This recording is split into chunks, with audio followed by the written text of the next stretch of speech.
All right. Quick audio check. Good evening on the East Coast. Good late afternoon on the West. Over 100 people in the waiting room. So we'll give everybody a quick minute to get things started. Quick audio check as everybody logs in. For those of you that might be dialing in to tonight's session, there will be and there is some slides being shared. And also, we'll do a couple of live overviews and some market analysis as well. So welcome, everybody. We'll get started in about 1 minute or less. Almost 400 registrants for this one, and over 100 just dialed in. So enjoy, everybody. This is a great session on helping to demystify what can seem like an incredibly daunting process to become an entrepreneur or to become a storefront owner and to open your own hygiene clinic, right? And a wide variety of each of those. So we have some fantastic panelists and speakers sharing their stories. And again, we'll get rolling in about 30 seconds. Give the last few an opportunity to join. As a couple of housekeeping notes, we have the chat open. We are live, regardless of all the videos you've seen lately. So we'll actually have a great Q&A session at the end. So you'll notice the chat is open. Feel free to post there. Or there's a Q&A section as well. And that gives you the opportunity to post direct questions, let it be directly or anonymously. Either one we'll go through, and we'll give ourselves some time at the end to ask Janet some questions, or Trish, right, or ourselves on the process. And some great components for those looking to take the next steps. We've got some great steps and resources available for each of you as well. Perfect. And so, yeah, if you'd like, guys, this is coming through. Yeah. Thank you. We have the first one in from Winnipeg. So yeah, in the chat, guys, please let us know roughly what part of the country you're coming from. We'd love to help look at it. It is pretty remarkable, the growth of the hygiene profession. It is remarkable to see the demand for the hygiene profession and the impact of hygiene for the value of a dental clinic, right? As well as how the growth of hygiene clinics are being embraced by the public across the board. So Montreal, fantastic. Born and raised in Ottawa. Made many a trips to Montreal over my years. Vancouver, Langley, fantastic. Lots of growth lately in Vancouver. We've done a whole lot through there. I'm actually looking to be doing an in-person session that Concord is looking to host us for. London, Ontario. I'll be there on Monday. Great. Waterloo, hometown of Ottawa, North York, Newfoundland. My roommate from St. Mary's was from Mount Pearl, Newfoundland. Some of my favorite spots. We just actually did a deal. Yeah. Awesome. Burlington, Georgian Bay. My folks just moved to Collingwood. We love it. Sunshine Coast, BC, Calgary, Ottawa, Niagara Falls. Fantastic. All right, on that note, let's jump in. So it is my privilege and honor to introduce our main guest speaker tonight. Yanet del Sol comes to us with an exceptional amount of experience in doing what we're talking about today, which is how the heck do I go from, right, being an employee as a hygienist to then independent and then to opening my own storefront hygiene clinic. So the purpose of today is very informal. Grab some wine, have some fun, ask some great questions as we go. Janet comes from practicing hygiene since 2008 with some corporate experience through 2016, and then came back in with a big wave and then said, look, if I'm going to do it, I want to do it right. And I really want to change the perception of what I can do. I want to be able to do what the CDHA advises I can do. I want to do the types of work that I want to do in treatment plans. So it is a true privilege, Janet. Thank you so much for joining us this evening, and thank you so much for sharing your story. Thank you. Also, Trish Kinsey. Trish Kinsey is an additional guest speaker tonight to really, she was the ties that bind. And Trish, as a registered hygienist, as a CDHA member, Trish has been a hygienist for 37 years. She started when she was 2. Congratulations. Thank you. I thought there was age Felt minimum. like I was 2. I was destined for dentistry. Restorative for 27, restorative as well, and 27 years as a full-time hygienist. But most importantly, 10 years on the distribution side. So one of the key aspects of opening a new clinic is, what do I need? What's the equipment I need? What don't I need? What do I need right away? What are things I can get away with doing later? And how do can I do it cost effectively? Because I've heard all these stories of $100,000 pieces of equipment, and my goodness, I'm only producing 100,000 myself today. So Trish is fantastic, not only understanding the chair side and the back-breaking challenges as we go through, but also now as she's advised Janet to go through each step of the process and bring us to where we are today. I'm going to do a poll in just a second, but I wanted to do a quick welcome from the CDHA, who just happened to be having their big annual board meeting and unfortunately couldn't co-host. But here's the quick messaging from your CDHA Hygiene Association. Welcome to this edition of Independent Practice Connections Cafe. My name is Kelly Turner, the Professional Practice Advisor at CDHA. CDHA, in collaboration with Cirrus Consulting Group, is happy to present this informative live webinar. It will also be recorded and made available as part of our Connections Cafe webinar series. Here at CDHA, we look forward to supporting dental hygienists opening their own practices. So we have created the Independent Practice Network, or IPN. As a member of the IPN, you will have access to resources and courses such as our Business Fundamentals course to learn more about the business side of dental hygiene. We also guide you through the billing processes for insurance claims. IPN members have access to a very active online community where you can reach out to experienced dental hygienists practicing independently across the country. The Connections Cafe series has other great topics that you can browse through by the year it was recorded. And today's webinar will be recorded and added to this section for your future reference. For this evening's event, you will hear from Eric Poop of Cirrus Consulting with startup tips and valuable information about leasing contracts. Eric is joined by Yanet del Sol, a new dental hygiene business owner that has opened a 4-op clinic in Midtown Toronto, Ontario, to share her experience. So please sit back, enjoy, and take notes.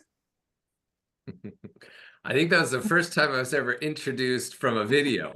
That's cool. Soon enough, it's going to be AI across the board. So thank you. I had the privilege of meeting many of you at the CDHA conference in Niagara this year.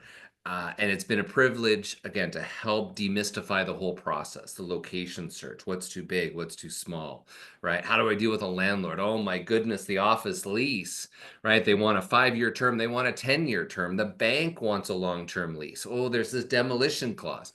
All of these sorts of things have become a specialty of Cirrus Consulting Group. So as the president and owner of Cirrus, I am the proud custodian of a business that is 30 years in business for helping doctors negotiate and renegotiating their office leases. We've done over 13,000 of these, let it be medical, dental, hygiene, etc. And we really are the only healthcare specialized tenant advisory and lease negotiation firm of our kind. And we were founded by doctors and medical professionals for others, because the goal is to be chairside. The best thing that can be done, as we'll hear from Janet today, is know and focus on what you're great at. focus the time and energy on the vision, focus on what you're really trying to accomplish, work through the own mental barriers and creating that vision, and then assembling the right dental specific professional team to help execute on it. And I see so many hygienists, spending time online or, using their precious time away from their families on the weekend, trying to knock on doors or scribble down signs of spaces for lease, when there's great resources out there that can help to connect, find the right spaces, right? Execute on the right plan and make sure it's even going to be suitable for a hygiene clinic. So again, our team is second to none. Some have been a full-time employee with our firm for over 20 years. That'd be from a law background, from a MBA background, or even from a landlord's background, hiring them from the dark side to now help to protect the doctor through the process. So I'm going to pull up a quick poll and then I'll pass it on to Janet and we'll help customize a few things for today. Now that we've got a couple hundred people on, give us a little background. Are you a hygienist? Are you a student, right? Dentist? Are you an independent hygienist? What stage are you at right now in the process? And then also, where are you looking to go? Because we want to help. If there's one takeaway from tonight, is to feel the empowerment and hear Janet's story that can be replicated and can help to make sure that you've got a great solution and you can not have to decide tonight if I'm going to open my first clinic or if I'm going to open a second clinic or a third, right? But use tonight as an opportunity to say, what is my step one? What's my step two? What's my step three? And what are the resources out there that can help me, give me great advice just to talk about the business that isn't going to cost you a penny? And we've got some great sections into today, and question 5, again, gives a great opportunity that we can pull up some of that data and have some great consultations. Our team currently is not bilingual, so we don't currently have an offering for that currently in Quebec. On that note, I'll pass it to Janet. Janet, your story is so inspiring, and I shared it at the CDHA as well. So we're all dying to hear out where you came from, how that process evolved, and then how the heck you built out, the process of such a beautiful clinic. Okay, thank you everyone for joining today to this amazing session. And thank you, Eric, Trish, for inviting me. I think I'm very excited because I get to share my experience to such a large group for the first time in opening a 4-operatory dental hygiene clinic in the city of Toronto. To tell you a little bit about myself, I started my dental career back in 2004. I have been able to work in different roles in the dental profession with amazing teams that have allowed me to grow, not only as a dental hygienist, but also as a dental assistant, administrator, treatment coordinator, office manager. A few years ago, I decided to stop my clinical practice and move into a DSO with an amazing role as an operations manager. This role teach me a lot about the business side of the profession. And as much as I love my corporate role, I wasn't fulfilled. I think I was missing that direct connection that hygienists have with patients. I decided to come back, but I came back with a different vision. I wanted to become a business owner and I wanted to practice hygiene independently. But where did I start? How did I do this? It was very scary. So I started thinking very small, to be honest with you. I initially thought about maybe opening a very small space, only offering cosmetics and whitening services. As a hygienist, this really kicked in and I wasn't happy promoting whitening services without knowing the dental hygiene history of a patient. Then I expanded my plan a little bit more and I was like, how about if I opened a single operatory dental hygiene practice and as a complement, I will offer whitening services. So all this was going through my mind and I didn't know where to start. I was very lucky to have the support of my family and they were all supporting my vision, and lucky to have an amazing, very driven financial brother that told me that the first step to do was actually to create a business plan. So my brother didn't have any dental experience. He jumped in the challenge with me with the resources that I could give him. And I started booking myself meetings with different financial institutions. At the beginning, it was kind of hard because all these financial institutions came back to me with the same question.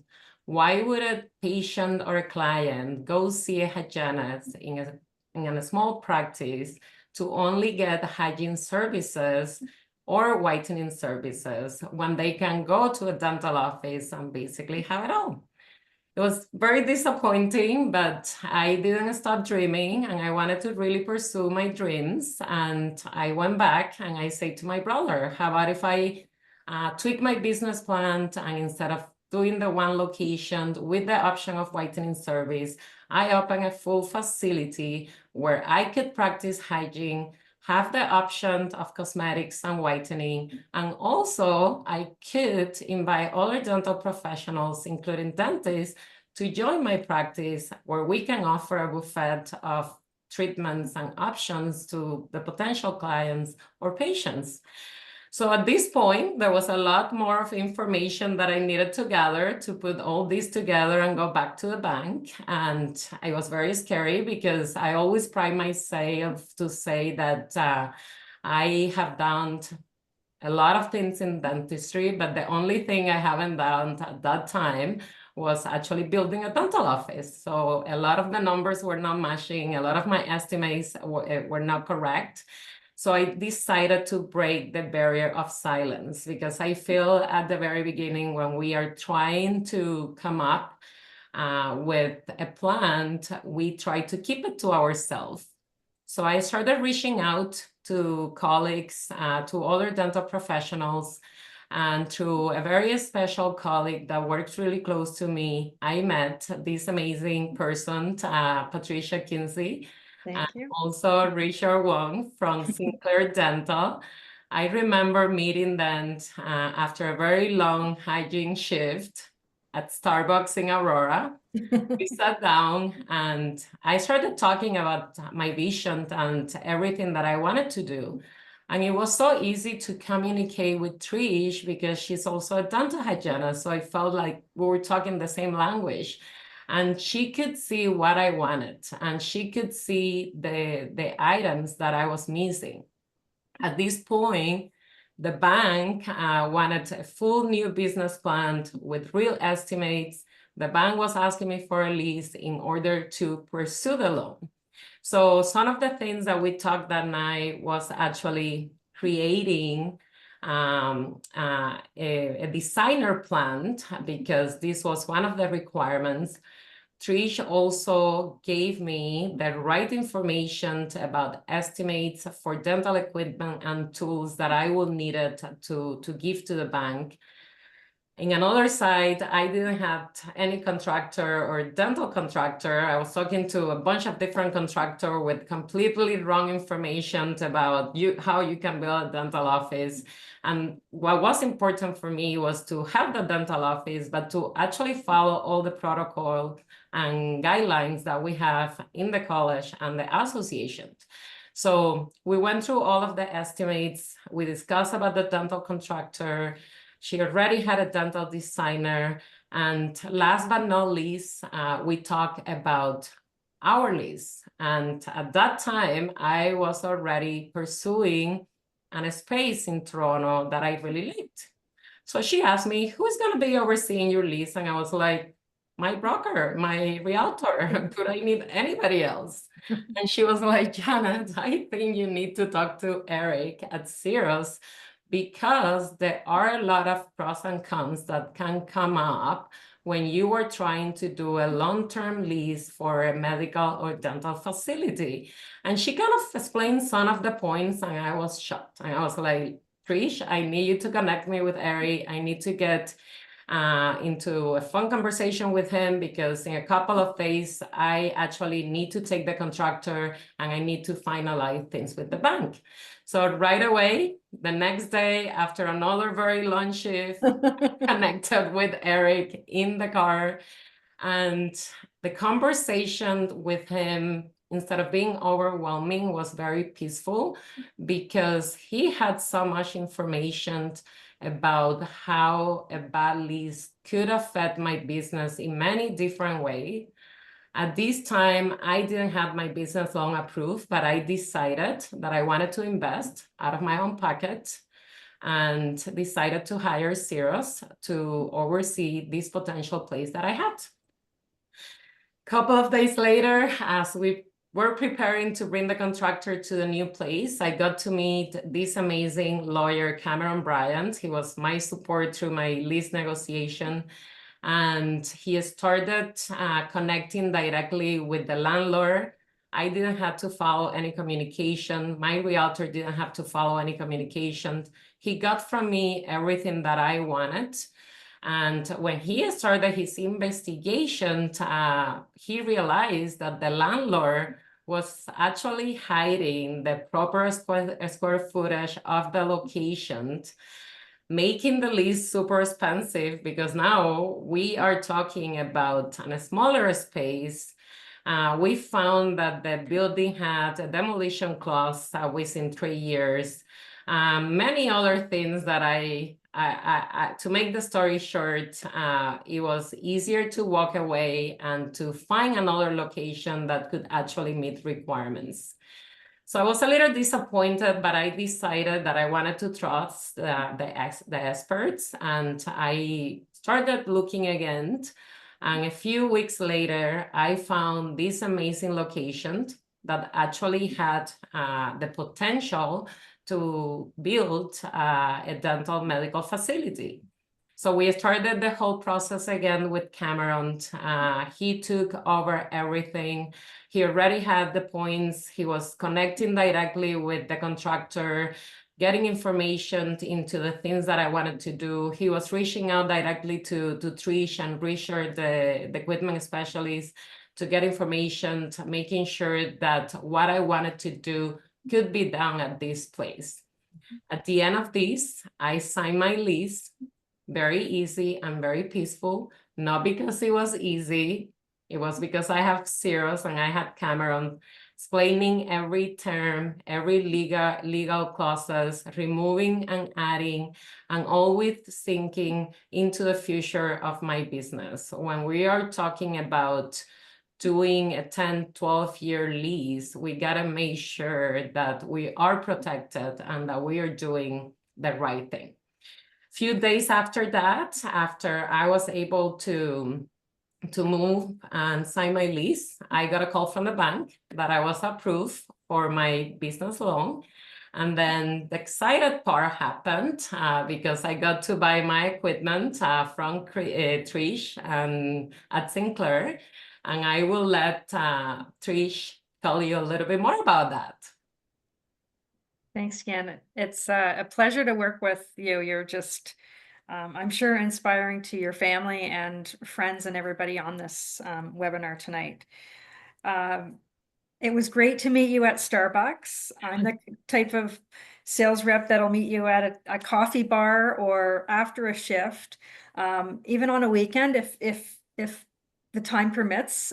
We definitely want to make sure that, you know, confidentiality is important. You might be working somewhere else, so I don't share information outside. If you have a meeting with us, everything is confidential, and we respect where your dream and vision wants to take you. Everybody has the right to maybe dream big and hopefully live big. Life is short, life is fruitful, but we're here to do the fun part at Sinclair. Medline purchased us last year, so we're now Medline Sinclair. You've probably seen our gloves in your dental office. You've seen our supplies in oral surgery clinics, but we do more than just supplies. We actually equip your office. We do have great partners with respects to Cirrus, our go-to lease guys. We do have some bankers that specifically deal with, you know, bank loans for dental offices, whether it's dental hygiene clinics or dental practices alike. We can help you in that way. And also we have other partners like designers. You can see the picture here. This is just one of the offices we've done at Sinclair. you know, I'm not a drafts person. I can help you with your vision and help you pick colors and dental equipment and the right equipment that would be the standard of care you'd need to have for your associations in your dental clinics and be safe for your patients. But we can help you and take the burden off. Knowing what's right, what's not right. We walk into a showroom, we see these really, you know, from one end to the other of the showroom, we'll have all different levels, different quality, different styles of dental furniture. So don't be afraid. Some of the chairs you're seeing right on this slide here, we do have, I want to call it a budget brand. I won't call it cheap and cheerful. We do want our patients to be comfortable in the chair, and we want to be comfortable in our seats as well with the dental stools. We've all sat on broken or terrible dental stools. Why is it that dental hygienists always end up with the crappiest stools? A doctor gets a new chair or they've got a backache. You get the crappy stool. You can buy a stool even right now if you like. I'm sitting on an 8X stool in my office. I would have nothing but a comfortable stool in my clinic. I actually, when I go fill in for some offices, I actually take this stool with me because I want to be comfortable all day and I can't predict. The furniture is important, ladies and gentlemen, for those that have joined us. How many times have we had old creaking equipment or the assistance arm with the suction just doesn't reach the right spot? It can put ergonomic pressures on us and we can't work efficiently. But if you get the choice to pick and design, I've got good news for you. Don't let the thought of cost and that be a wall up.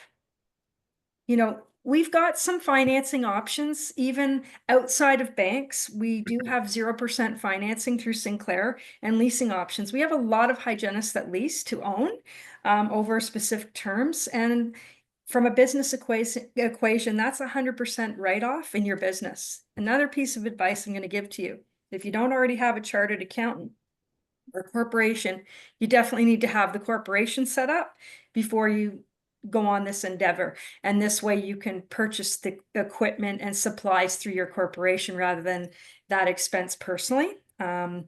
We do have all of the latest and greatest dental hygiene tools that you can use, whether it's the newest Cavitron or whether you want to do an EMS office. I'm sure everybody here on this webinar knows what EMS is.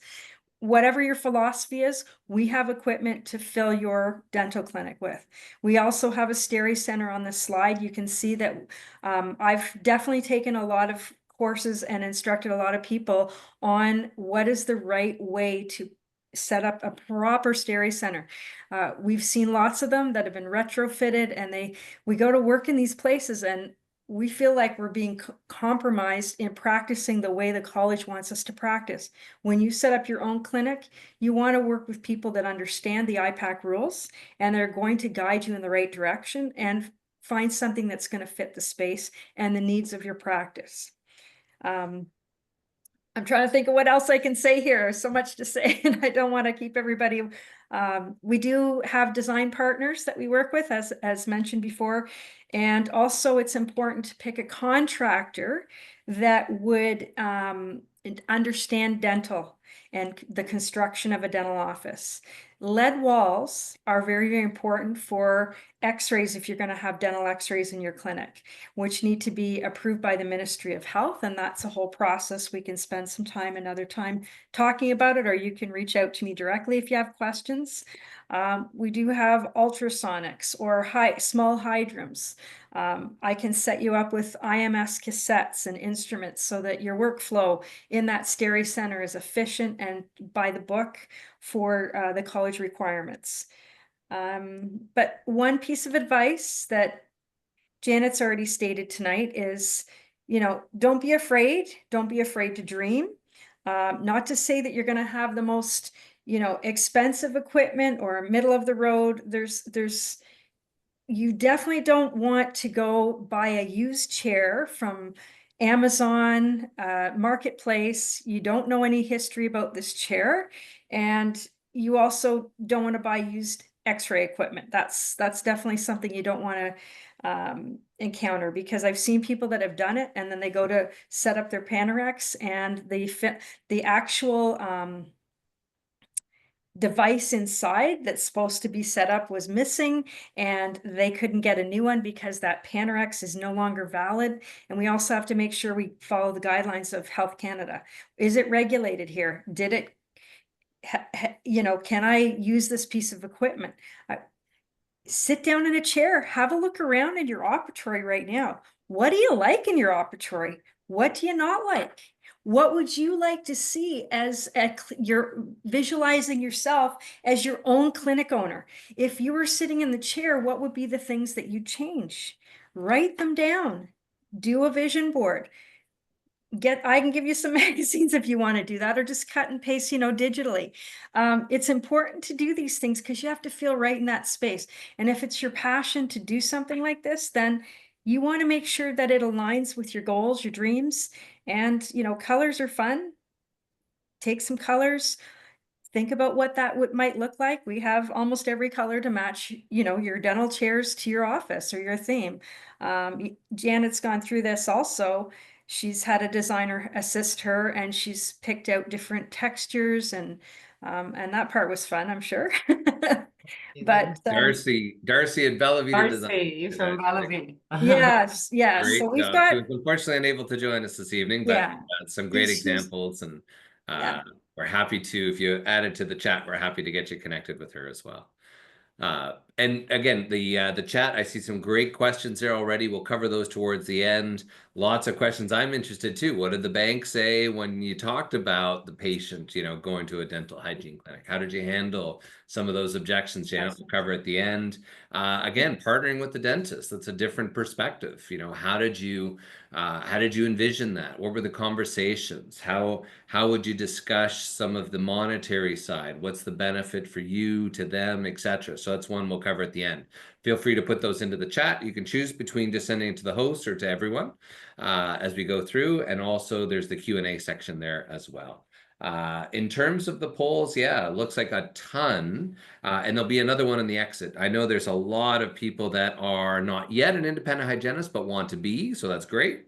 And there'll be a section for those as well. And, you know, again, I think the vast majority are in that bucket of either being there or else as we go through. So covering a couple of additional points before we get to the Q&A and sharing a little bit about the space. Cirrus Consulting Group, pretty unique. So we're not being paid for by the landlord. So 30 years ago, you know, a group of these dental medical professionals created this business with some real estate experts that said, look, we are the best tenants on the planet. The dentist, the hygienist, the physician, right? Some of the highest build-out costs, some of the lowest default rates, and typically in the same location for over 20 years.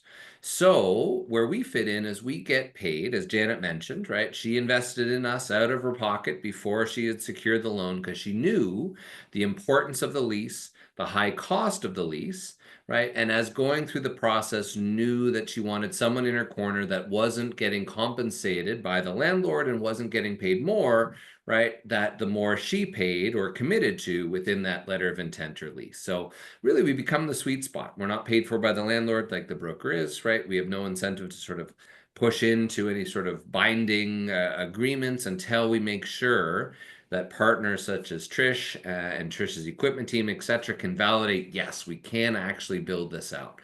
Yes, getting in the right contractors to say, yes, this is key, right? And then also to make sure, because typically what happens is there's a local broker, locks into the core financial terms, flips it over to the lawyer, but at that point, the landlord thinks, heck, the deal's done. All the big financial clauses are done. So at that point, right, you lose a lot of leverage. So we really become that sweet spot in the middle. 30 years in the business, 13,000 of these. We've got over 20,000 dental and hygiene office leases on file, right? And again, we treat it as if it was our own practice with our own money. So where do we help at Cirrus? Again, it's very similar to Trish from that side. Any doctor thinking of buying, building, expanding, renovating, or a lot of the hygienists that own, right? You are in an existing lease. Well, it is a beautiful opportunity that every 5 years you have the opportunity to completely renegotiate. in many cases, don't just exercise that 5-year option. You might have a lot more value to the landlord. If you're happy with the space, you might be better to secure a longer term lease with more options, so you always have the flexibility to stay. The other one we see a lot more of in the CDHA, I asked people in Niagara, how many people are thinking of buying a clinic from another independent hygienist? And over 3/4 of the room raised the hand. So obviously it's new, right? New in a lot of provinces over the past 2, 4, 10, 15 years, right? But there's definitely a shift and certainly more hygiene clinics being sold for, right, at the end and transition. But of course, the banks, as Janet mentioned, become a big linchpin. And if there isn't significant term, if there isn't the likelihood that your future buyer, when you sell your hygiene clinic, doesn't have enough term or doesn't have enough protection within the lease that the key's going to work, right, then that creates a big red flag for the bank. Rules of thumb now are the bank will not issue a long-term loan, right, meaning a payback term, usually of at least 12 years, unless there's at least 12 years worth of term and or transferable options on the lease. So the banks now are going to look at all the different other challenges that might impact a new clinician and hygienist opening up their first clinic. So the lease has now become one of the biggest issues around the saleability and the exit. So any good entrepreneur, as I did my undergrad in, right, going in, you want to have a smooth and successful exit. In addition to that, you know, owner occupants, for those of you that own your own house or space, etc., right, it is a great opportunity to have a lease separating the real estate corporation from the practice corporation. Your accountants may advise you to pay rent or a certain amount of rent, right, from your real estate corporation to your practice corporation, right? Lots of different options through there, right? And of course, any hygiene clinics that are thinking of expanding or remodeling, what a great opportunity to, before spending a couple $100,000 or a significant investment, what a great opportunity to help renegotiate that lease first. You know, the big thing now is, as I was sharing at the CDHA seminar in Niagara this year, is demolitions, relocation clauses have become a bit of an epidemic now in the commercial real estate space. Most landlords are now told, hey, I can make, my building is worth more money if I can force these different clauses on all my tenants to be able to tear it up and put a high rise up, or giving the ability for the landlord to move you to any other location, which after a significant build out, all the plumbing, the electrical and everything else, can you imagine Janet having to pick up and move a month later, 6 months later, or 6 years later? We'll touch on the main financial variables because you're such a great tenant. Do not fall into the trap where the landlord or broker otherwise says, oh, this is a standard form lease, or oh, just sign here, or oh, this is market right. Yeah. Get a data, get the second opinion is great. When it comes down to data, right, we have our own proprietary data of over 20,000 different leases and variations on file, right, plus the 13,000 clients we've worked with, plus all this license data. So I pulled a few. I know we've got a ton of people from Oakville, Toronto, and Crystal says, hi, Janet. Right, lots of good examples, Calgary, Barrie, Mississauga, and lots of others. But it's always an element of supply and demand. And certainly now with some of the changes on the corporate levels and immigration slowing down and sort of the craziness with between the US and Canada and trade and tariffs and all that sort of stuff, there are lots of moving pieces. So data is flowing and is only as good as the second it's created. But when we look at that, again, the lease is so important because it is the largest check that you will sign to any personal or professional entity in your lives. It is a huge cost to build, right? Lots of different choices in equipment and time, right? And then, of course, if you were to ever move, right? Imagine, Janet, having to do it again, right? In a year or two from now. No. Nope. Exactly, right? And then all the way through the sale. So part of it is negotiating the negotiables. This is a great one, by the way, if you want to do a screenshot or take a little photo, because these are just 7 of some of the main financial variables that we negotiate. They can have the difference of tens, if not hundreds of thousands of dollars over the term and renewals of the lease. So base rent, how the heck do we know base rent? Well, I'm pleased to share a few pieces. Well, the first is, I was just real estate and operations and analytics team. We've got the ability to literally, as we did for Janet, to look at, certain areas of town, looking at certain locations, what is currently for lease. So just in a screen, there is over 266 properties from 548 spaces currently for lease. We can filter and slice and dice this to, I want ground floor retail in a strip mall, right? I want medical, I want to be second floor, I want to be first floor. There's all sorts of different ways that you can slice and dice this to give ourselves the biggest opportunity. Hey, Eric, I've got a maximum, I can only want to afford $5,000 a month or whatnot, right? We can absolutely work backwards on all of those pieces, and then starting to look at, okay, great, what's best for me? Hey, if I'm right next to a metro and it's grocery anchored, fantastic. Great patient flow, great ability to be able to provide the quantity and quality of services that Janet mentioned, right? And very quickly we can start to look up some of these spaces and be able to work backwards and look at, here are some of the high level components, right? Here's who's in the area. And then also one of the other components is the demographics. And this is one we chatted with Janet originally, literally as she was in between patients, to talk about, what type of the population do we want to focus on? What's the growth of that population in that area she was originally looking at? What type of work do they do? What's the income levels? What does the population look like? Right? The old Wayne Gretzky, I want to skate where the puck is going, not where it's at today. Right? So from 2023 to 2033, what does that look like? Right? I want to do a lot more work with kids under 19. Right? I want to focus on the young population. A lot of people now, my dad included, right, wanted to go to a local hygiene clinic because just wanted the great opportunity and was looking for, right, the hygiene services without having to go through the extra pieces that were typically done. So, that was the process he went through, which is, again, an interesting mindset for a retired physician in his 80s. So, age by maintainer is nice. Who's actually making the decisions in the home? What's their education, right? Marital status, income, and then even down, when Janet mentioned the great work that her and her brother were working on, some of the numbers become key. And the bank, it certainly helps when you can say, look, the market within a 5-kilometer radius, which your new business is targeting, is a $491 million market that is not just dental, for clarity, but it is for health and personal care. And then even getting into the amount of spend. So, right, here's $52 million being spent on health and personal care within 2 kilometers of this one building example. The household is spending $3,300, almost $3,400 per household on health and personal care. Very high in comparison. And per person is $1,500.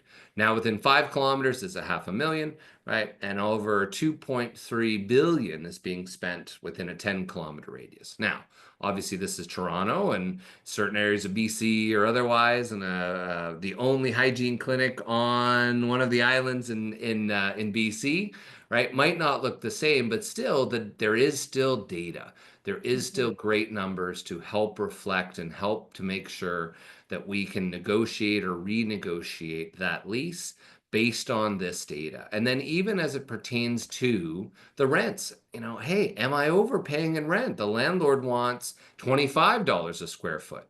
Well, we can literally break that down between the market, the sub-market, etc. Here's what the property should be. Here's what similar buildings are. And then literally getting into every conceivable piece of data. So I always joke and say, hey, Mr. Landlord, we might be born at night, just not last night. And we can leverage this data to show all of the different histories, all of the different, right, rental rates, And it's not a zero-sum gain. It's a great opportunity to say, look, yeah, the market has changed and the value of this particular location or the number of and the average rents have gone up, and here's why, and that's great. But what does the data show, and how do we make sure, as we're working with a long-term deal with the landlord, how do we make sure that it is fair and accurate based on today's market, right? And it's that peace of mind. Let it be for the property, let it be for that submarket, right? Or the overall market. This was just Scarborough as an example, but there's so many pieces of data that you don't have to concern yourself with, but making sure that as you leverage your leverage in the negotiation is key. The other piece is work with a dental specific partner. Not one that's just doing onesie twosies or, does one every now and again, but one that's doing, 300 or 400 of these dental/hygiene type deals per year. So this is Toronto, for example, just some of the recent deals we've done throughout the GTHA, Ontario, St. John's, Newfoundland, right, and beyond, Mount Pearl. And I think that's Gander up there as well, actually, right? All the way through Vancouver and beyond. So the experience of having dealt with 3 or 4 different landlords or some of the national landlords, and we're doing 3 or 4 deals at any given time, very easy for us to say, hey, look, what we're doing for Janet in Toronto, let's do for, right, Jane in Winnipeg, right, and Carl in Vancouver, right, to help make sure that we're leveraging your leverage here all across North America. So this is our own proprietary data of other, right, dental and hygiene and other sorts of clinics. And then really lastly here is, look, base rent, annual increase, common area maintenance, fixturing, free rent, tenant improvement allowance, landlord work. These are all different variables, and we'll do some examples for Janet's where it's a win-win. The landlord has budget, and being able to understand the unique needs and explaining to the landlord what is a hygiene clinic, why it's so important, and how we can help cover through that. I see Jacqueline Rodriguez has raised her hand. Feel free to add some good questions and we'll cover those shortly. In addition to that, again, the value of your money, right? If you just look at a simple $5,000 a month example with a 3% annual increase, when factoring in all the extra costs and increases and value, it's almost $3 million over the next 30 years that you may be practicing. So, right, that is a big number. So, but again, a lot of the new hygienists, they want the ability to have that prominent ground floor retail, right, prominent type of location. And yes, you do end up paying for that, but then also there's the corresponding foot traffic and whatnot that comes through. But my point of this all is, don't just sign that binding letter of intent on the trunk of a car, right? Really slow down and always get a second opinion. And please don't sign anything without us having a look at it, because there could be hundreds of thousands of dollars of risks or traps, but also it is the largest check that you will sign in your personal and professional years. So in summary on some of that is, this is a great checklist, and there'll be a little check mark for some help and a complimentary review and some of the additional resources we have for hygienists looking to get into the space. This is a great little checklist. I know it's a little small, but at a high level, we're happy to provide you if you email us. This gives us a great opportunity to, again, your responsibilities as the dentist and hygienist to have the mission statement, build your team, right? Work with the financial lending institutions, site selections, lease negotiation, and then the pre-inspections, the zonings, the insurance, the preliminary plans, the constructions, the equipment process, right? Becomes very important across the board, right? Preparing construction, notice period, construction begins, all the way through to the eventual grand opening. So there's yourself, there's the lease negotiator, brokers, right? The equipment provider, and Trish, as mentioned, right? And getting the right contractor, and kudos to Trish. Very quickly, we found out, with the help of some of the measurements and with her equipment team, as well as the contractor, that whatever was being said on the lease was nowhere near the actual square footage that, right, they were trying to build out upon. So contractors, architects, designers, insurance, and financials. Anything else to add, Janet or Trish, to this one? I know I can't tell you how many times I've recommended you, Eric, and every time I learn another point that I thought I knew already, but just you guys have it covered, and it's a lot of overwhelming stuff, and I can't recommend if I was going to open my own practice or business, these are the folks I'd want to talk to. It's a great piece, and again, the whole takeaway, guys, is just you're not alone in all of this, right? It can feel so lonely, and it's no shortage of all the people in your family, in your professional space that says, oh my gosh, you're going to open a business, you're going to open your own hygiene clinic, you're going to spend what? Oh my God, you're going to fail, you're not going to be able to do this and not going to do that. Where are you going to get the money from, right? Welcome to entrepreneurship, right? One business owner to another. There is everybody and their cousin will find a reason to say no and try to advise you against it, which is why it's so important to take the time, close your eyes tonight, vision what that looks like, right? I want to own, I want to build, I want to have the control, and I want to build my equity in something that I may be able to sell, right? As a great part of the retirement. It is very important that you become resolute in your vision and stay true to that vision as Janet did, and surround yourself with those that are there to help. There's going to be lots to say no, right? But leverage the conversations for the data, right? Again, it's advisors, right? Advisors are there not to say yes or no, but to be that devil's advocate, right? To help give that level of empowerment and to help to support you in areas where you might not feel as confident.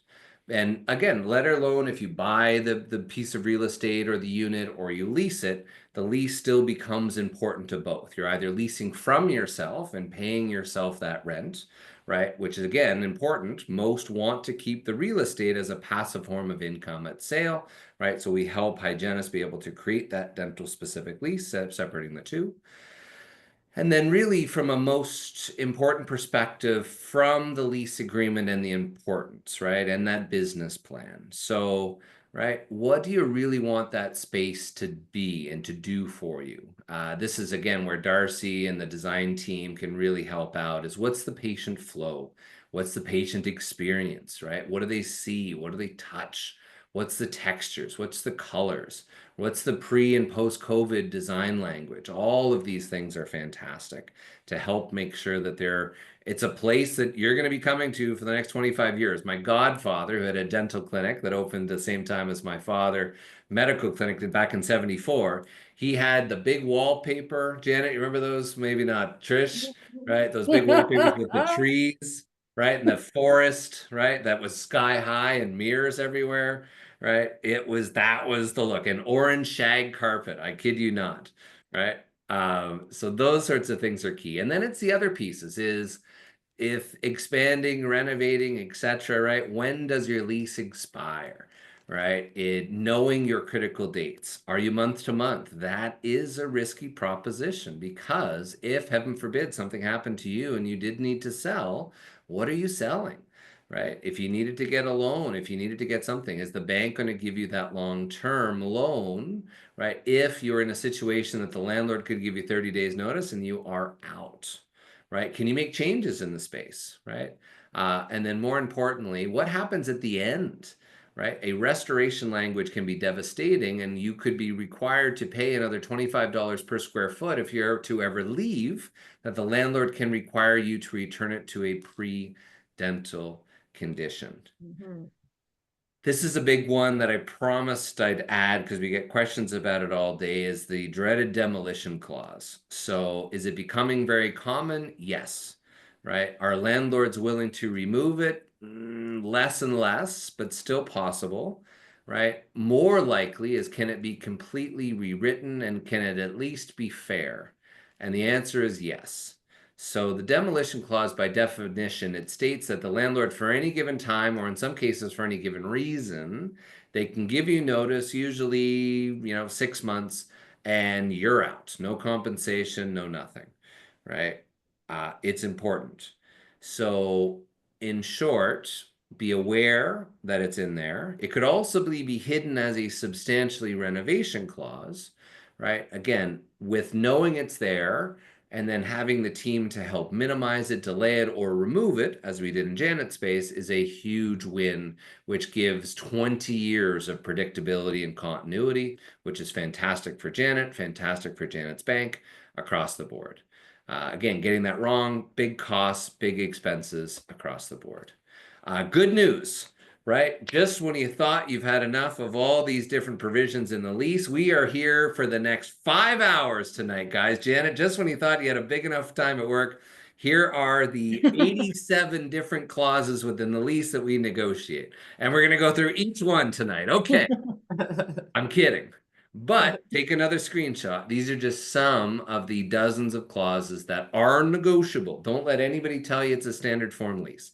These clauses are negotiable and could have hundreds of thousands of dollars impacts, not only to your corporation, but with personal guarantees also on that as well.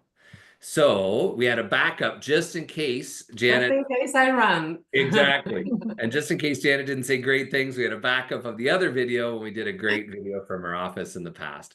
But, you know, again, just as a sort of a key case study here was a great example of having a good storefront hygiene clinic. And just through the process of negotiating the lease, yes, we removed the demolition clause. We added exclusivity, right? That for any hygiene and or dental services could only go through her clinic, right? There was also a radius restriction that would prevent her from hiring or working with anyone within a certain kilometer radius of her clinic. There was that dreaded relocation clause, that even worse than the demolition, that they could have moved her from one unit to the other unit to the next unit, etc. So we removed that in its entirety. Again, huge savings. The bank is very appreciative of that because it prevents the clinician to have to ask for another $100,000, $2,000, $300,000 a few years from now if the landlord chooses to move them. The other great piece is, as you build out the business, you've got debt, you've got loans, student loans, etc., right? Very common, the landlord's going to ask for what's called a personal guarantee. That's okay, very common. In this particular case, we were able to get it removed, but it can be removed down the line as well. It doesn't mean you have to sort of collateralize your personal and assets or give the landlord the ability to come after you personally if things don't go well. So lots of different ways that sort of the quote unquote scariness can be removed, and lots of ways of having significant wins, months of free rents, all the savings, all the other clauses, the term, the options, the base rents, the annual increases, the common area maintenance, the proper measurements, etc. Right? Hundreds of thousands of dollars of savings through there. And Janet, again, thank you so much for all the support. I was talking to Thank Sarah. you. As we wrap there, so Janet, before we get to the Q&A, some key lessons learned looking back, and we're going to go into some more questions here shortly, but lessons learned, Janet. Yeah, no, before I forget, I want to say hi back to Crystal. We used to be co-workers. So hi, Crystal. So one of the most important giveaways that I want to give to you guys today is basically we have to stop thinking small. We got to start thinking big, and we got to push for our profession. There is still a big taboo out there that hygienists cannot perform as a business owner, and it have becoming really difficult to actually negotiate with the bank. So learning the dental business is very important, because as you prepare your business plan, you basically get the right tools to go and fight. Why do you want to be a business owner? What treatments are you trying to have for your patients? We have to start kind of like changing the way we think in private practice. We got to start moving away of like the only 1 hour dental hygiene appointment. We got to start thinking about what are other things that we can provide to patients. We got to start treating patients in a very unique way. And this is all part of your business journey. So I had to do a lot of learning myself with the numbers, because when you talk to the bank, as much as they want to care that you are a great hygienist and that you are great with patients, they care about numbers. And I have to say there is a lot of information that also the CDHA has that it was mentioned in the welcome video that was very helpful to me when understanding how I could put all this together. So make sure that you learned and you study before you go. Get the right tools to actually be empowered to do it. The second for me, and is extremely important, is breaking the silence. Speak to other people, speak to colleagues, and get the right information. Don't hide, don't be afraid. A year ago, I was probably one of you trying to figure it out. I was feeling super insecure. I was leaving my full-time corporate role and embarking into these new visions, and I didn't know where I was going to end. So talk to people and get connected. And the third one, which have been the most important, is basically having the right team by my side. I won't be able to know it all. Most of us, we have full-time works, we have family. So get the right partners by your side. I am very appreciative of like Cyrus, the Sinclair team, Trish and everybody else, Interface Construction. I hate talking about construction every time it's a conversation regarding the construction. I have Mackenzie on a speed dial. Through Darcy at Bella Vita, I was able to meet my business coach right now, Peter Berry, who have been an amazing inspiration and motivator through the journey. And I'm planning to even like moving along with me to my opening to coach me and coach my team. So having the right people beside you will actually help you to reduce the numbers of a step to achieve an outcome. So go for it and start thinking big. And this is something that as we were preparing today, I was trying to make notes and I was like, no, I don't want notes. I actually want to tell you from my heart how my experience turned. And hopefully in summer 2025, I will be able to open my doors. Mhm. Awesome. Fantastic. In summary, starting the process early, especially in a renewal. Don't wait till the last minute. Don't rush the process. Understand the more time you have, the more leverage. If you feel pressure from someone or something or some landlord to sign here or else, or there's 3 other people, it's not meant for you. But you get the emotions coming in, having the team there to be able to look at it objectively, right, becomes key, and it takes a lot of that emotion and stress out of it. Again, as you go through these process, get all the information, right? That is the number one thing. Over 30 years, this is how we figured out to win, right? And hack the process. As Janet mentioned, get the great goals, practice goals, visions, etc. Number 3, understand the risks involved, right? Especially as it pertains to the lease, because it is a whole cornucopia of great things as well as challenges that can be devastating and can really throw off what is a fantastic vision. Get the data, right? As we showed today, and there'll be a section in a second, understand the rental rates, the demographics, and local rates, right? And then number 5, figure out that outcome and strategy for the development. Meaning before, what have we not done? We have not picked up the phone and skipped sections 1 through 5 and called the landlord and said, hey, I want to negotiate or renegotiate my lease, right? Don't skip these 5 steps. Then negotiate the financial components, then negotiate the business clauses, as Janet mentioned, and don't stop until you get to a final form lease that you're happy with. On that being said, again, an appreciation of the time. Both Trish has been more than welcoming that if you want to have a conversation about equipment, what the heck do I need, Trish, right? What's not going to break the bank? And what are best practices, Trish, based on her 37 years as a hygienist? Had to say it. Right? You can't say that. Right? But how? So there's a section at the end, again, if you're curious about those rental rates, demographics for some of those areas, as well as just want to have a business level call, right? Based on your situation, there'll be a little section for Cirrus, right? And also I'll put in the comments in the chat here, that Janet, what's the best way for them to connect with you on Instagram or any of the additional channels? I think Instagram will be perfect. I will be posting a lot more about the opening of the clinic, and I will be welcoming everybody to join. Perfect. And that is at Yanet del Janet, Sol. right? Pronounced Janet, but with a Y, right? Yes. YANETDELSOL.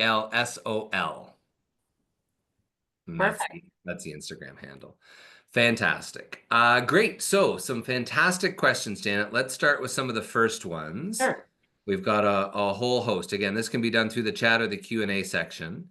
The interesting one here was what was your answer when they asked why a patient would go to a dental hygiene clinic? So my answer to them at that time is hygienists. We are healthcare professionals that take care of the actual body through the mouth, right? But unfortunately, that's not what the bank wants to hear. They want to hear numbers that will make numbers. Something that I learned through my journey is that dental is the only business that banks are willing to fund at 100%. And when I talk about services and when I talk about options and thinking big is how can you integrate not only that dental hygiene share for you to practice hygiene, but how can you maybe associate or bring a dentist to work with you, or maybe having a dental lab and doing your own night guards in the office. Like there's so many things. We got to start thinking out of the box.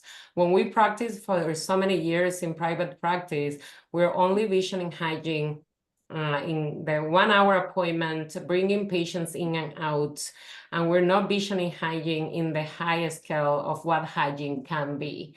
It took me a while to think about that, but basically the bank wasn't wrong. There are patients that prefer to go to the dental office and have it all. But there are patients that they're learning that hygienists are best at cleaning teeth and taking care of their general health, right? But to put that, to transfer that message into numbers, it requires the business knowledge and the buffet of treatments that you can offer to that patient. When I found that that was what they were looking for, I was able to come back with a whole different scenario, and I got them in one way convinced, right?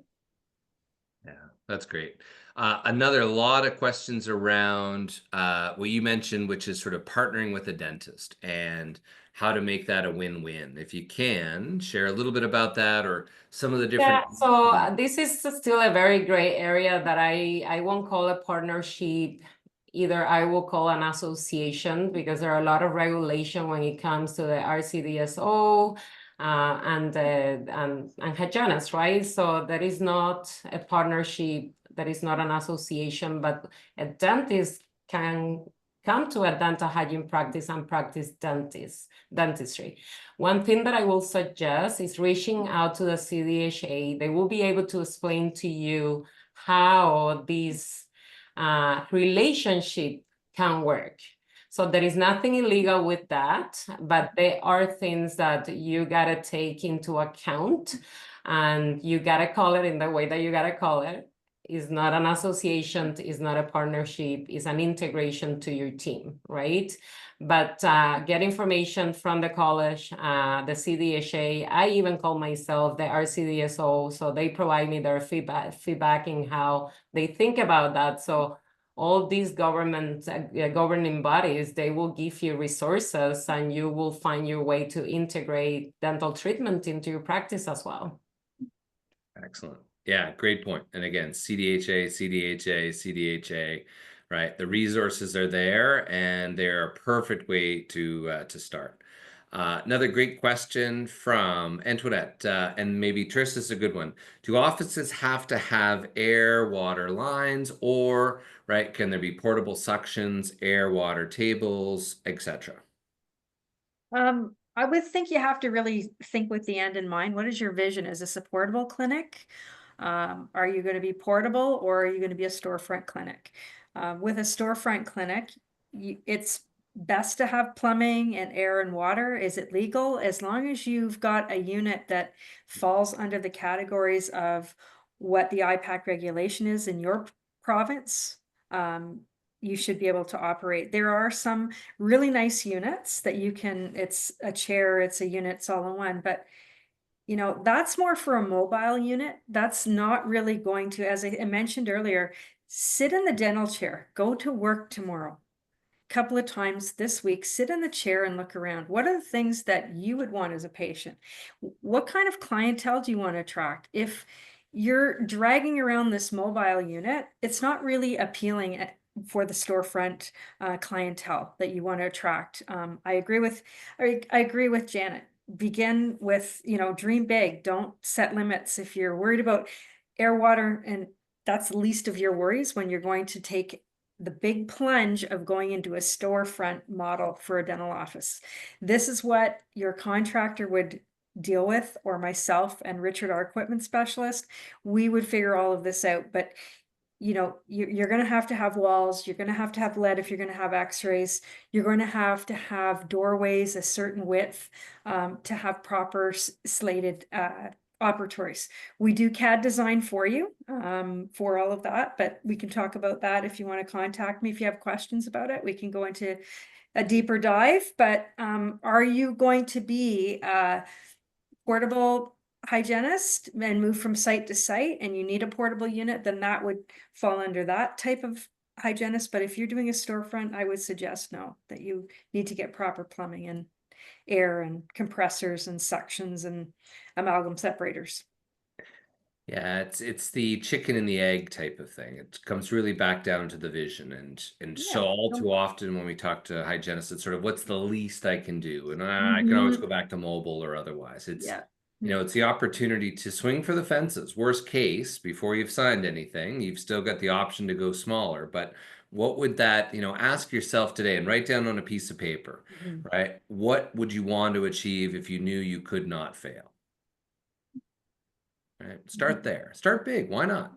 Right? Close your eyes. Envision yourself 10 years from now. What does it look like? What do you own? Right? Are you in that? Are you in a single, you know, cramped location? Are you still mobile? Right? Or are you in your own space? Right? And then write back. What do I need to do to get to that 10 year? What do I need to do 5 years from now? What do I need to do 1 year from now? Right? And that's just a great goal setting type of opportunity. Some other great questions. I'll try to get to as many of these as possible in the essence of time. Should we be a corporation or sole proprietorship okay to start mobile hygienist, but looking to have a storefront one day? So, I mean, really, that's a more of a tax question to chat with, you know, M&P or your accountant with. They can certainly talk about the pros and cons. There's certainly professional fees and otherwise to be able to set that up and have that corporation. There's different ways of paying yourself. As Trish mentioned, there's different benefits from a payment of buying equipment. From a leasing perspective, obviously nice to have a experienced entity that has been generating income to use as the named tenant.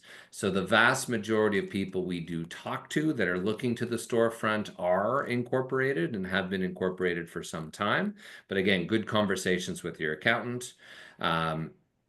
Again, there's different avenues in terms of the financing, right? If you've been rejected for one, there's lots of other banks. Again, the CDHA has done a lot. We were connecting them to some of the banks, and we were together at the PDC last year with Donna, one of the heads of the CDHA, right? We're certainly fantastic. In that perspective, some other ones. So startup costs, Trish, is sort of an overall question, which Yeah. is sort of the big $1 million question. Maybe Trish in, you know, 50 words or less. Yes, we'll try to keep it down. What's your experience on all of the clinics that you've worked with in terms of a Sure. build up? Because the one side's equipment, the other side's including finishings, then you've got the obviously the construction expense. So Trish, how would you address that average startup cost of a dental hygiene clinic? You know, an average dental hygiene clinics, let's even just say 2 clinics or 2 operatories to start off with the possibility of expanding to more operatories. You're looking at between sort of I'm gonna say on the low end, maybe 35,000 per operatory. That would include cabinetry and, you know, one of the, I want to call it budget friendly, but still great chair package, per operatory. That's your chair, your light, your X-ray, your cabinetry. That wouldn't include finishings from the contractor, whether that's, the vinyl flooring or anything done in the room. That's just the equipment itself. Steri centers, proper size would be probably between 20 and 30,000, depending on what size you're gonna have. In your utility room, you're looking at about $18,000 to get a dry vac, a wet vac, and compressor, amalgam separator. Those are just the minimum sort of requirements that you'd need. Sterilizers are running now between sort of $7,000 to $12,000 for a sterilizer. So to give it a blanket cost, I mean, you can go much higher than that, depending on the finishes. On the high end, it would be about $70,000 per operatory, but this is on the high end of things. And with Sinclair, the follow-up to that is some of the financing. Let's say they don't Yes. want to go through a bank or Sure. they've leveraged themselves. Does Sinclair have any options there for financing? We sure do. We have, we do offer leasing. So similar to a bank process, you'd fill out an application. It wouldn't be as detailed as the bank. And they would run a credit check for sure, but it doesn't mean you wouldn't get financing. Or we have a 0% offering during convention season. So PDC's coming up in about a month from now, into the end of June. We sometimes have an offering of 0% financing. So it's very appealing to dental hygienists. Maybe you'll do some of your purchase take advantage of the 0% financing aspect. We ask for a sundry commitment for that 0% because we're holding the loan for you. These are sundries that you're going to buy for your practice anyways. And that would, tie into some of the startup stuff. Maybe you need some cassettes or instruments or some consumables and things like that. I didn't mention hand pieces. So depending on if you're having a doctor in the office, you would probably want to have some high speeds, but I can do bundling so that it's more economical and maximize your purchase. We bundle the lubricator. If you buy a lubricator, you get a hand piece. You buy 3 hand pieces, you get a lubricator free. So lots of great offerings, and I work directly with the manufacturers and set up all the meetings. Janet's been through that process just to kind of, grind down or in great detail, find out what you want to start up. So Perfect. yeah. Another couple, and again, we've got over 136 people still on, so we'll happy to cover a few extra of these if you'd like in the essence of time. I'm from Kitchener. I want to find a new location as my building will be demolished. Why does a dentist have exclusivity and we can't rent in the same building with them? So exclusivity. So the lease, as you might think, oh, well, a lease is a lease, or, oh, I leased a space when I was in college and it was just, a house or a unit. The lease in commercial real estate is whatever is written in black and white. And they can restrict all the way down to the types of services you can offer, but it can also work to your advantage. You may be able to negotiate exclusivity over certain specialties or subspecialties or expanding the type of work you do. But, right, again, it is all about, in life, it's not what you deserve, it's you get what you negotiate for. And yes, if there's another tenant in the space that has negotiated exclusivity over, that's why you don't see, coffee in a pizza place type thing, because the coffee shop has negotiated exclusivity. No different, right? That dentist or otherwise has negotiated exclusivity over general dentistry and or including hygiene, right? So yes, it is one of the components that we typically focus on when we negotiate because it helps to protect that tenant's production. So please, reach out if you haven't already, and definitely happy to help, with that space and helping to make sure that we guide you through that process. Courses is a good one here. So Janet, is there anything, again, I don't have, if you only have dental hygiene experience and no front desk or admin experience, is there any courses or advisor you'd recommend, Janet? Do you have a front office team, or are you doing everything yourself, right? How does your work schedule, back-to-back patients? So maybe a little bit in terms of the actual day-to-day and plan through there, Janet. Yeah, no, my concept once the clinic is running is to actually have a full team, including dental administrators, dental assisting, whitening technicians, hygienists, and a dentist. So I won't be able to run all this by myself. I learned administration on my own as part of my work. I will suggest getting business coach, because if you are planning to continue being the hygienist in the office, you just need to understand the business side. You don't necessarily need to know the little details on the administration task, which is always nice to know a little bit, right? But I will say getting a business coach. I get coached by Peter Berry. He's great, and he has been able to expand my knowledge a lot more. Perfect. I think just one or two more. Thanks so much. Lots of great kudos and delivery. One or two had to jump with some sick kiddos, etc. No problems at all. Maybe Trish, this is a good question for you. I'm contemplating taking over a retiring dentist's office.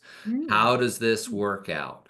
So the proverbial, hey, I don't have to build out. There's already some equipment here. What's the pros and cons of an existing or a hygienist taking over a dentist's office upon retirement? Depending on the space, Eric, I would think they'd still need to negotiate a lease or take over a lease. So that's where I would highly recommend you have Eric and his team look at it, because perhaps there's some surprises in the existing lease that you might not know about, and even the dentist may not remember signing some of these little loopholes that come to light. And as we all know, nothing is the same since COVID, and things are getting a little bit stickier with demolition clauses. You'd certainly want to make sure whatever you're purchasing is worth purchasing from that aspect, and negotiate the lease so that you've got yourself properly set up for the future. I would book a consultation with you, Eric, first. Secondly is we do go into offices and help our clients really have a look at the equipment. What is there? How old is the equipment? Is it in good operational form? Are you feeling comfortable with it? Because oftentimes if they have a broker like acting on their behalf, they will want to list the property value and the equipment at a very, very high rate. And I've gone in and done this for offices where they've called us in, and basically out of 4 operatories, they had one x-ray that was 5 years old, and that was the only thing in the office that was worth anything. All of the chairs were 35 years old, clunky, had multiple repairs on them, leaking oil, and this doctor's trying to tell you, the future purchaser, that this thing's worth $15,000. So I would hate to see you get put into a situation like that. You should do your own, you should have someone acting on your behalf, whether that is an equipment specialist or myself, a dental distributor, to go in and say, tally up what is everything worth, because they would have to provide you as the new owner a complete list of what is involved in the sale. So are instruments involved? Is the sterilizer involved? You don't want to sign off on something, walk in, and half the stereo equipment's been removed because you didn't read the fine print. I really, really emphasize you've got to have someone acting on your behalf, having that group, that team, and somebody guiding you along the way from the legal standpoint. And this is the wonderful bundle that with Cirrus, they have the lawyers, they negotiate these things, and they may pinpoint things that could tie you up financially for a really long time. You have to look at where you are in your career. Do you think that this is a great time in your career to take something like that on? I've had two hygienist friends that I know or colleagues in the industry, and they have purchased practices from dentists, and they have been quite successful. And then they've since sold again and to another hygienist, and both of them purchased from, their former doctor. He preferred to sell to them rather than another dentist because the clientele was already used to, the practice with them and the staff. Nobody needed to change. The only thing that changed was she brought a doctor in. She hired an employee doctor to take over the restorative aspects. So everything just went along smooth. But I would definitely make sure that you've had someone look at this who's good at negotiating leases, which would be Eric. Yeah, I would just add, look, in an assignment, when you take over a doctor's clinic, you're also typically Mhm. taking over that lease. And if the doctor had Mhm. never any help negotiating, or there's all sorts of Yep. clauses like demolition or relocation, that then transfers on to you. So it might be Yeah. better to try a net new 10-year term and look at things from Mhm. scratch. So the assignment of that lease becomes interesting, and it could go back to 1983 across the board. Janet, in terms of the financial side, again, if you were out to coffee with one of, the colleagues are thinking about it, what, in terms of savings and dollars and whatnot, what's good rules of thumb, if you will, in terms of savings before taking the first step and then dealing with the banks and those sorts of things? What's some good numbers about savings? I think you have to, you for sure have to show the bank some type of a network because they will be looking at you as a person. And I also had the corporation, right? So for sure, making sure your credit's good, that you haven't really been using more than 30% of your credit. If you own a house or multiple properties, they will be looking at that as well. The more your network is, the more they will be able to give you, right? And I saw a question that came up about the working capital. I vision my business so big that I've been preparing, and this was all included in my business plan, that I was going to be prepared to have a working capital because, to be realistic, I don't think I will be able to have 1,000 patients in 3 months. But I'd rather to take the short road, which is educating and training my teams from the very beginning. And then when we're busy, we're already there, we're already trained. So this is the way that I'm seeing and prepare myself from day one as we will building all the numbers together. So that part is covered. We're just ready to start. I can't wait. Fantastic. Yeah. Again, there's some great other questions, but we'll sort of wrap there. I mean, a great point from another one. I've been in a 4-operatory location for 5 years now. I have space to build up 2 more operatories. Only 2 are operating at the moment. Patients really love a professional. Clean up to date the practice. Don't look cheap is a great Yep. I perspective. agree. Right. Plan for the long term. Again, you might be able to save a few $1,000 or 10 grand, etc. But again, is it the long-term vision? And are you going to enjoy working there? Just like a new house, you've got the money, the investment to really enjoy it. And then once you get in there, you sort of, geez, I've got to want to redirect that in other places. So that's key. So yeah, taking over a business, we covered that one as well.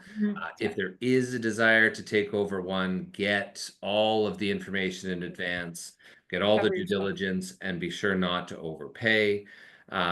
Square footage for different operatories, that's a longer conversation, but one to definitely reach out to Trish and some of her team on, as well as ourselves. We can look through it to make sure, again, what are you planning to do in those spaces, right? Are you doing, delivery at 12 o'clock, right? Is there going to be a cabinetry behind you, right? All of those things are key to have.